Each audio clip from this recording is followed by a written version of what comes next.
ذمہ داری ہے۔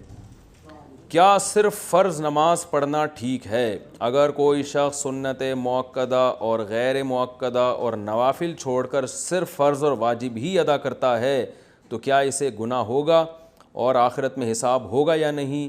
نیز کیا اس کی قضا کرنی ہوگی؟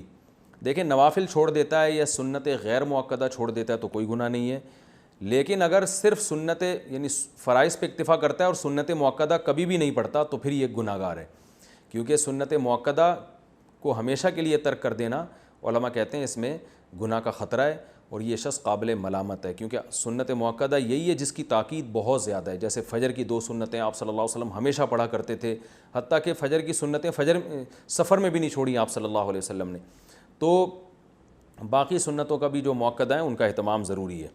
کبھی کبھار چھوٹ جائیں تو کوئی حرج نہیں ہے اس میں، جیسے سفر میں چھوڑ دیں یا کوئی ایمرجنسی ہے یا بہت زیادہ تھکاوٹ ہے، کبھی کبھار چھوڑنے میں کوئی حرج نہیں ہے۔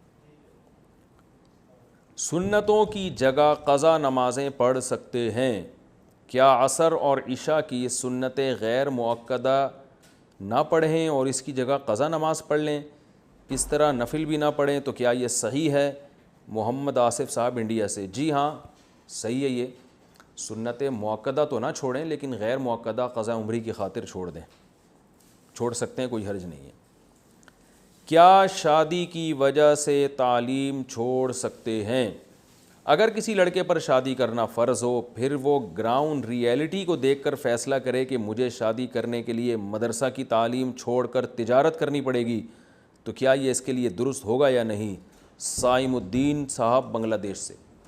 بھائی، اگر آپ کو گناہ کا خطرہ ہے نا کہ میں نے نکاح نہیں کیا تو میں گناہ ہو جائے گا، تو پھر آپ پر واجب ہے کہ آپ نکاح کریں، چاہے اس کے لیے آپ کو مدرسے کی تعلیم چھوڑنی پڑے اور تجارت کرنی پڑے، کیونکہ اگر ایسی کنڈیشن میں آپ نے تعلیم نہیں چھوڑی تو آپ گناہ میں پڑ جائیں گے۔ پھر ایسے عالم بننے کا کیا فائدہ جس میں آپ گناہوں اور فحش زندگی گزار رہے ہوں، کیونکہ یہ جب ایک دفعہ انسان گناہ میں پڑتا ہے پھر اکثر لوگوں کو اس کی لت پڑ جاتی ہے، پھر وہ توبہ پر قائم نہیں رہتے بلکہ کرتے چلے جاتے ہیں۔ تو اس لیے اگر واقعی ایسی کنڈیشن ہے تو نکاح واجب ہے، پھر آپ کو چاہیے کہ آپ تعلیم چھوڑ کے آپ نکاح کریں۔ اور ویسے حقیقت یہ کہ تعلیم چھوٹتی نہیں ہے، آپ دونوں کام کریں، تجارت بھی کریں اور تعلیم بھی کریں۔ ہمارے اسلاف دونوں کام کیا کرتے تھے، تو نکاح بھی ہو جائے گا آپ کا، تعلیم بھی جاری رہے گی، ساتھ ساتھ غریبی میں تجارت بھی چلتی رہے، تینوں کام کریں آپ۔ ایسے بہت سے طلبہ کو ہم جانتے ہیں جو تینوں کام کر رہے ہیں۔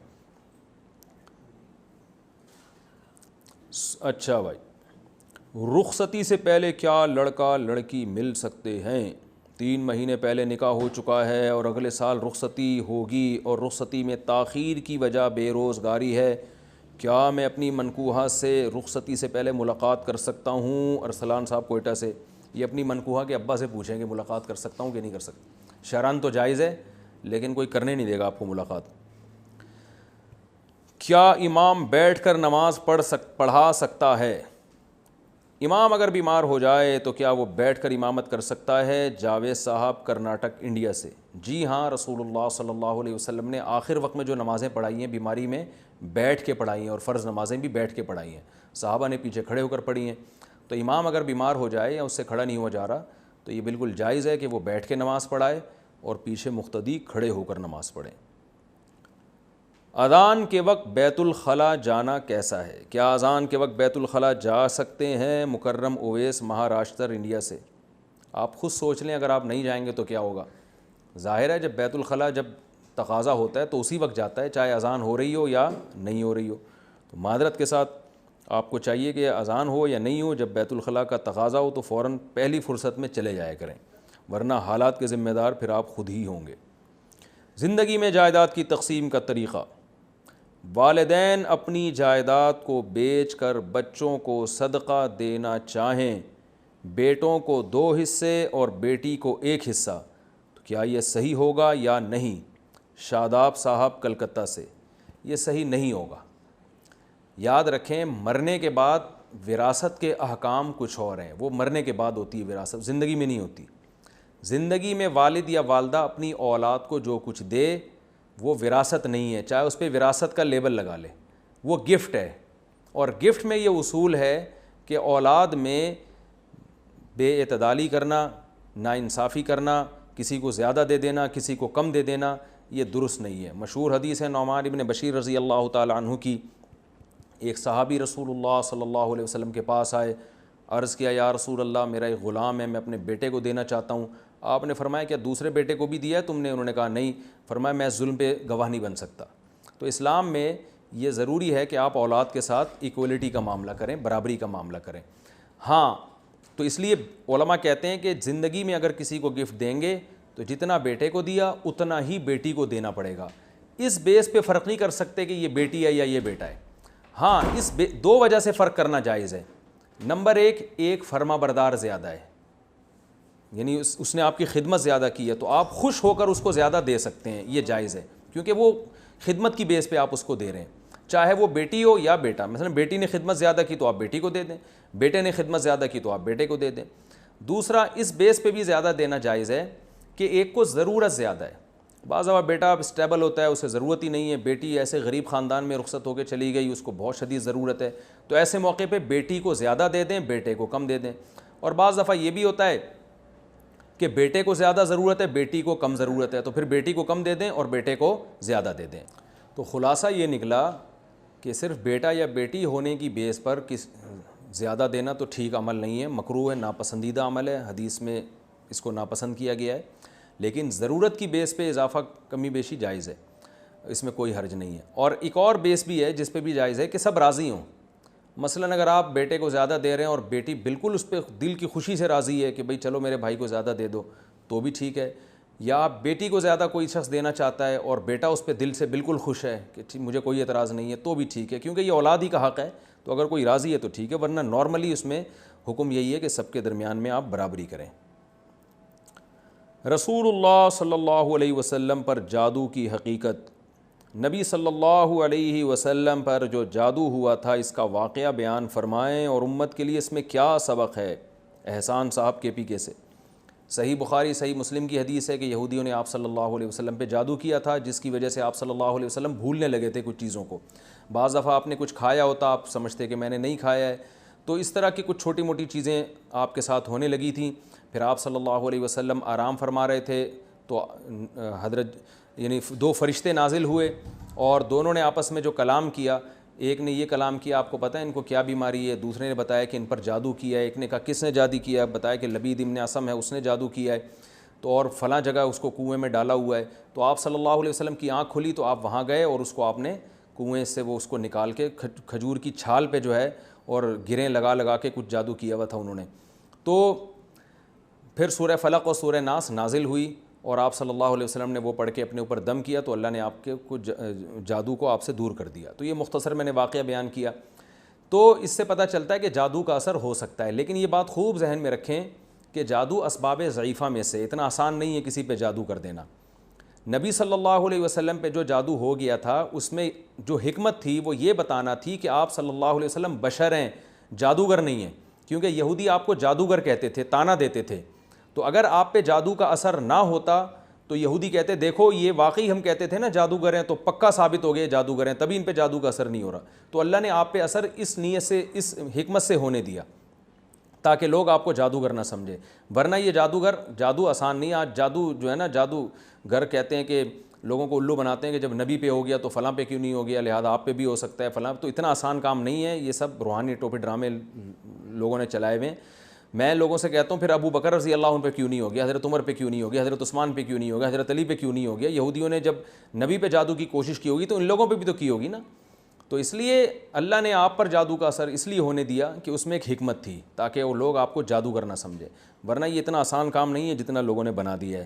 تو اللہ پہ توکل کریں، اعتماد کریں، سورہ فلق سورہ ناس پڑھ کے رات کو اپنے اوپر دم کیا کریں، بس اتنا کافی ہے، انشاءاللہ اس سے آپ بچے رہیں گے جادو سے۔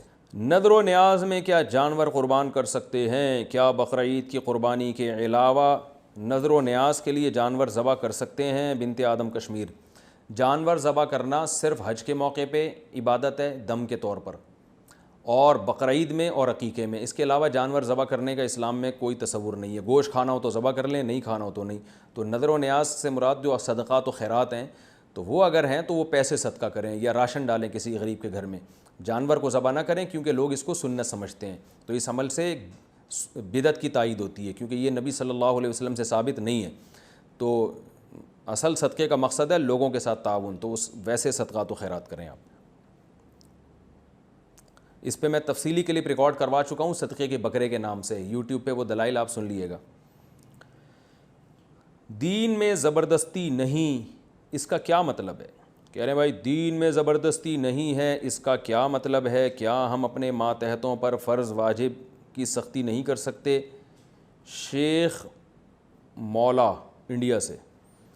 دیکھو دین میں زبردستی نہیں کا مطلب یہ کسی غیر مسلم کو زبردستی مسلمان نہیں بنایا جا سکتا، یہ مطلب ہے۔ لا اکراہ فی الدین قد تبین الرشد من الغی، سورہ آل عمران کی آیات ہیں کہ دین میں زبردستی نہیں، کیا مطلب کسی کافر کو آپ زبردستی مسلمان نہیں بنا سکتے، لیکن ایک آدمی اگر مسلمان ہے تو اس پہ عملی کوتاہی اگر وہ کر رہا ہے تو اس پہ زبردستی کی جا سکتی ہے، لیکن یہ ہر ایک کو حق نہیں ہے۔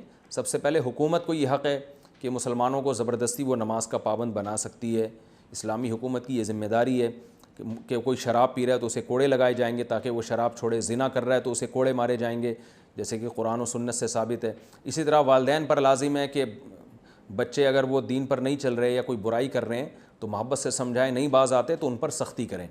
تو بڑوں پر کے لیے جائز ہے، ہر آدمی کے لیے جائز نہیں ہے کہ دوسرے پہ سختی کرنا شروع کر دے وہ۔ توبہ بار بار ٹوٹتی ہو تو کیا حل ہے؟ کسی گناہ سے توبہ کرے اور توبہ بار بار توڑے پھر بار بار کرے اور ایسا ہی چلتا رہے تو اس کے لیے کیا حکم ہے؟ محمد توفیق ممبئی سے۔ دیکھیں اگر گناہ بار بار ہو رہا ہے تو پھر توبہ بھی بار بار کرے۔ یہ ایسے ہی جیسے کپڑے، کوئی آپ سے سوال پوچھے کپڑے بار بار گندے ہوتے ہیں تو کیا کرے؟